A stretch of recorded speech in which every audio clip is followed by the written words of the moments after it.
I'm surprised we have another Atheopagan calling in. Heck yeah. Yeah, let's talk to Chaz in Arizona. Is it Chaz or Chaz? Chaz. Chaz. Welcome to the show. Thank you for calling in. Well, thank you for having me, number one. Number two, I'm going to mention something that I didn't mention to Bria, and I apologize for that. But, Eric, What's up? I owe you a big debt of gratitude. About a year and a half ago, maybe 2 years ago, I reached out to you on Twitter. Okay. At a very low point in my life. And you sent me some words back that helped me from doing something stupid. And I really appreciate you for that. That being said, I'm glad. I'm glad you're here. Yeah. I'm glad that you're back on the air. I appreciate you. I've been watching you and V and all the ACA people for years. And then when you left, I felt a little hole. And then I found you again, and then you left again, and then you came back. And I also want to say I appreciate the fact that you have special guests. Because I've never seen a secular rarity before today, and now I'm going to follow him. Oh, thanks, man. Yeah. Elliot is such a sweetheart. Oh my gosh. Thanks, man. Agreed. But you guys have a way of talking intelligently about things. Do you know what I mean? I've heard arguments and conversations where it can get a little, what's the word I'm looking for? Uncharitable? Yeah, there you go. That's a great word. Yeah. I was thinking dickish, but yeah, his was better. Yeah. You said something earlier about sounding swarmy, and yeah, sometimes it gets there, but for the most part, I think you guys talk very intelligently and very empathetically. Thank you. To most of your guests. I wanted to comment. The reason why I called is because Red was on, and I saw her, and I was listening, and I really wanted to talk about the idea of atheopagan. So when somebody pushes me on how I classify myself, I'll always say pagan. Okay. Because it saves me from a conversation that I don't really want to have. Do you know what I mean? Yes, and yeah. Chaz, yes, and I am tuning in because I've put my foot in my mouth when it comes to atheopaganism before, particularly when I was talking about Ocean Keltoy, and I issued an apology because I said Ocean Keltoy was an atheopagan, and I was wrong. And I don't want to make that mistake again, so I'm very dialed in. Hit me. What do you got? So for me, when I say atheopagan, I mean that. And also just really quickly, because it's getting shouted out in the chat. It sounds like you were saying that Red uses they them pronouns, but other than that, okay. Now okay, correct. Sorry about Okay, yeah, all good. Okay, what do you got? Thank you. So for me, when I say atheopagan, what I'm saying is that I see the deities that pagan people tend to worship more as aspects of myself, right? For me, it's Pan. It's always been Pan, always will be Pan. And that's because there's a wildness to him that I identify within myself. There is a aspect of unharnessed sexuality that I kind of identify within myself. So for me, the gods are just more aspects of who I am rather than something out there that I'm reaching for help to. Now, in my rituals, when I'm writing on a piece of parchment and giving it off to the universe to do whatever with, right? I'm basically giving myself permission to let that go. When I'm asking for something or when I'm trying to manifest something, I'm giving myself permission to manifest that within my life. Do I put a name such as Pan or Hecate or Aphrodite, whatever the case might be, on that, sure. But it's just a label that I'm putting on that when addressing an aspect of myself. Do I believe... Okay, so I was raised Roman Catholic. Okay. And then thought for sure I was going to be a priest all of my life. And then I realized that my personal sexuality wasn't going to... jive with the... jive. With the whole priesthood. So I went more toward a reconciliation type of church. Okay. And it was very non-denominational, blah blah blah blah blah blah. And I even became a pastor for a little while. I was a pastor for 5 years. Oh wow. And then my partner got ran over coming home from church by a drunk driver. And that really set me off, right? Yeah. Put a big division between me and what I thought was appropriate. Not appropriate, that's not the word I'm looking for. Me and what I thought God was supposed to be, right?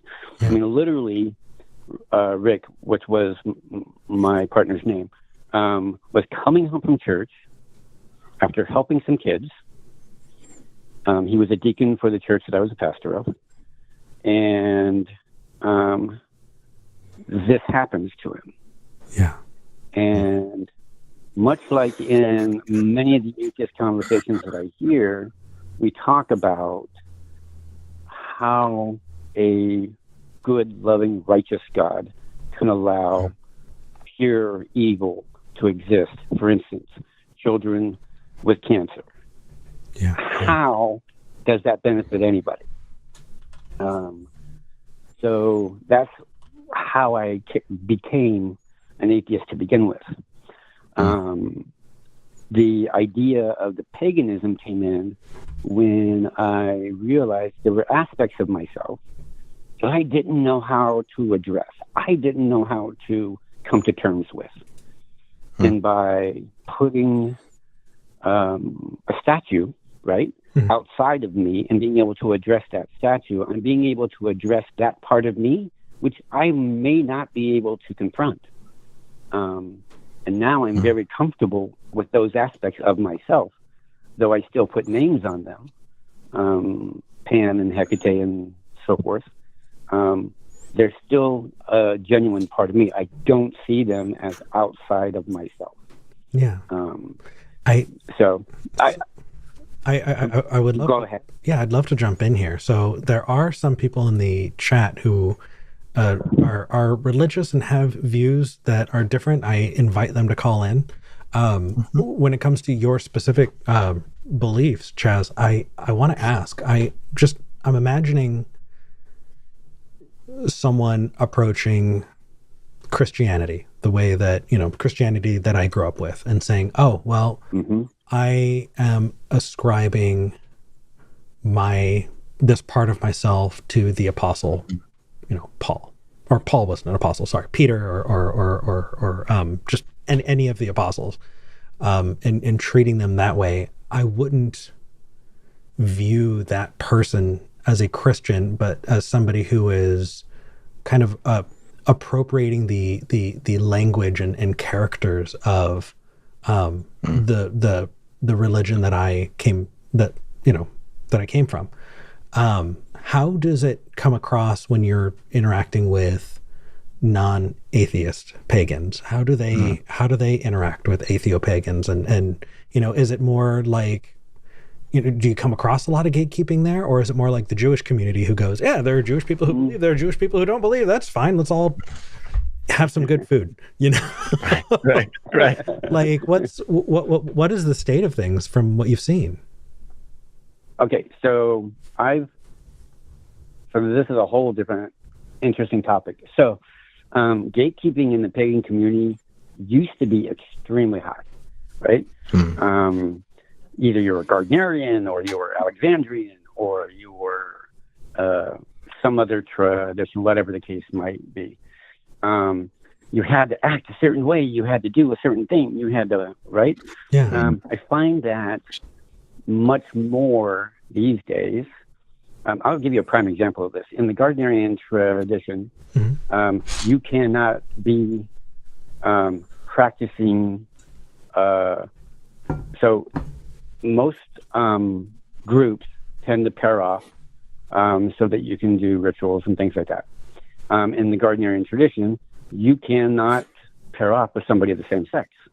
Oh. Which really, yeah, they won't let you do it. Just baked in homophobia? You can't, That's weird. I wouldn't have expected that. And you can't even become higher than second degree priest if you are gay or lesbian. In other words, you can't hold the title of high priest or high priestess if you are gay or lesbian. Now, that's old school traditional Gardnerianism. I don't know how it is today. I haven't really probably touched base with Gardnerianism in the last 5 or 6 years. Okay. But that was the case when I was in it. So yeah, there was a lot of gatekeeping. Now I find that paganism is so much more free-spirited and eclectic and open-minded. And I think interesting when I have those conversations that I feel free to allow myself to identify as atheopagan, people understand what I'm saying. That because number one, I'll typically address it in that I am addressing a part of myself when I am doing these rituals. And most people can accept that. I don't really find that I have a lot of issues in that area. I find the biggest issue, as in any religious context, is the differences between traditions, just like there are differences within denominations, right? Yeah. But that's really whether you're Atheopagan or just pagan or Nordic pagan or Celtic pagan or whatever the case might be. I from the outside, really I haven't seen too much discourse. The only thing that from the outside I see that makes me really happy is it feels like there's a lot of camaraderie in trying to stamp out white supremacy, which makes me really happy to see. Yeah. I don't know too much else, from that, and so I'm kind of sitting in ignorance here on it. But if anything, what I have seen has been really, really cool. So I'm glad you are where you are. Yeah, I don't know. Go ahead. It sounds like, again, Chaz, you're very similar to a lot of our callers today, where ultimately it seems like you have separated, these unfounded ideas from these practices that bring you comfort and allow you to, work through some of these difficult moments or emotions.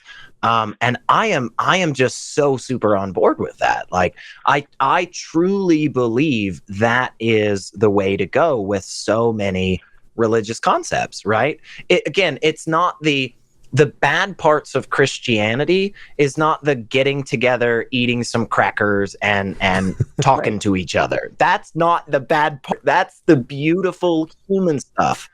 The bad part is all the beliefs about you're going to be tortured if you're gay, or you're gonna invite demons into your body if you drink alcohol once or have a lustful thought, that type of shit. And that's where I have the problem. If somebody came up to me and was like, "Hey man, I'm an atheo Christian," right? And I was like, oh man, what does that mean? And it's like, well, I get together with some buddies and we do the communion thing like once a month, but we don't think it actually turns into the body or anything, and we don't think we're like praising any real entity. We're just getting together and having community. I'm like, I'm all for it, man. So yeah, that's kind of what it sounds like to me, the boat you're in, Chaz, and I just think that's great, man. Keep doing the stuff that is bringing you comfort and giving you a cool community to hang out with. Thank you. I also just want to say, number one, that whole transubstantiation thing is just so beyond my limit of understanding, right? I mean, yes, let's all turn into cannibals. Anyway. Yeah, right.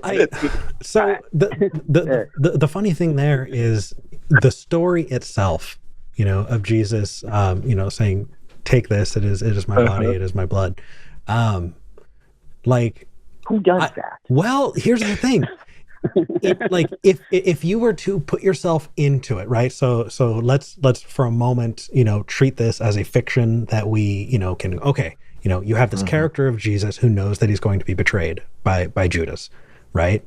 And if I really wanted to fuck with him and get in his head, that would be some weird shit that I would do, like in the context of somebody who's trying to allude to the fact that one of you is going to get me killed, and the same with the washing of the feet, right? Like there are things Jesus did that, like, if you were to see it in its own, in universe kind of context, it's some Liam Neeson, I'm gonna find you type of shit.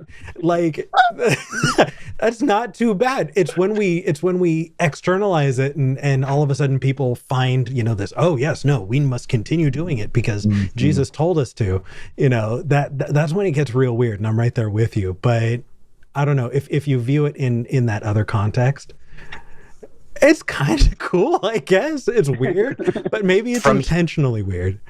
From here on, Eric, I am telling you, for the rest of my life, I will forever now see the Last Supper as Jesus fucking with Judas. That is the best lore ever. Like all of this, like we find some gospel, and it just says like, and then before Jesus brought the disciples together, he pulled Peter and Mark aside and he said, "Hey guys, watch this. I'm going to totally mess with Judas. We're all going to like wash each other's feet and shit. It'll be great." Okay. But like, seriously though, even as a Christian, there's so many passages of Jesus big dicking his way around, the Holy Land, I mean, the guy who's going to turn the money changers out of the temple, fashion a whip and whip them is absolutely going to do that. Like, I will say, go ahead, Chaz. Sorry. I will say this. So I'm a businessman. I work for the state of Arizona. Okay. And for me, there is something to be said for servant leadership. Sure. Now, I take the religious out of that, but to honor and to respect your fellow man, especially if that fellow man is somebody that you have some authority over, is a concept that I will live and die by. So there are some things that, as a teacher, I think the New Testament really does a good job with, right? With loving your neighbor, all of those things that we hear about. I think that you can read the New Testament and really gain some good little nuggets from there. Is it something to build your life off of? I don't know that it is. Some people do, and more power to them that do that. But as far as the whole washing of feet and being true to your fellow man and all of that, I used to identify myself as what I termed as a red letter Christian. As Jesus spoke it, then I was going to do it. Now I've come way far from that at this point in my life, to where yes, there are some good ideas within the New Testament. I can throw away the Old Testament because, but there are some really great nuggets within the New Testament. Yeah. But other than a book that might help me to be a better person, that's all I give it credit for. And I don't see it as divinely inspired or the book of everything, right? So anyway, I just went on a tangent.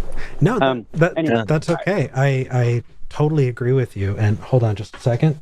I lost my audio, so if I'm speaking over you, I apologize.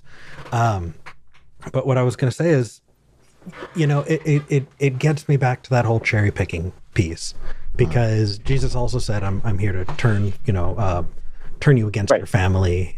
He said, "Sell your cloak and buy a sword." He had some pretty radical shit too. So yes and no. I don't know. It's interesting having non-believers talking about what benefits there are to the New Testament. And I really hope that there are believers watching this going like, what the fuck are they doing?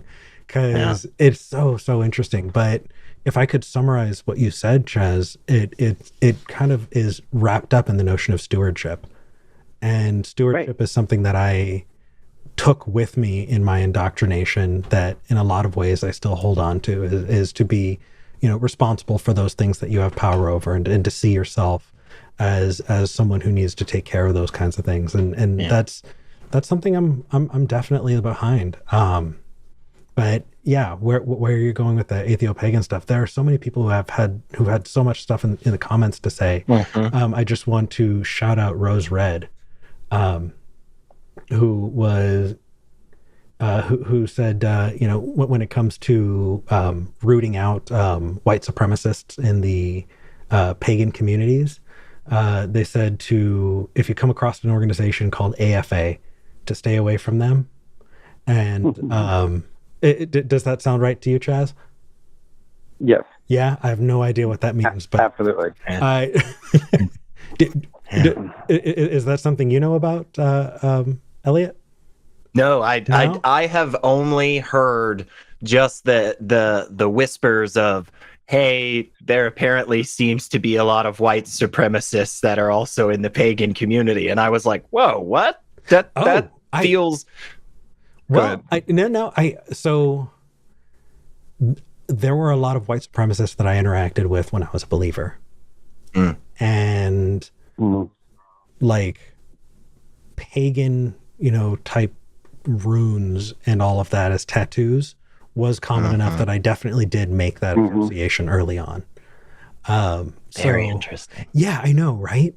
I guess normally when I feel, that's why I was surprised about the thing about you can't move up as being a higher level in paganism unless if you're gay, because that just feels so counter to what I normally when I think of pagans, I think of fairly welcoming individuals, but maybe that's just my personal experience and I need to meet some more bad pagans. I don't want to.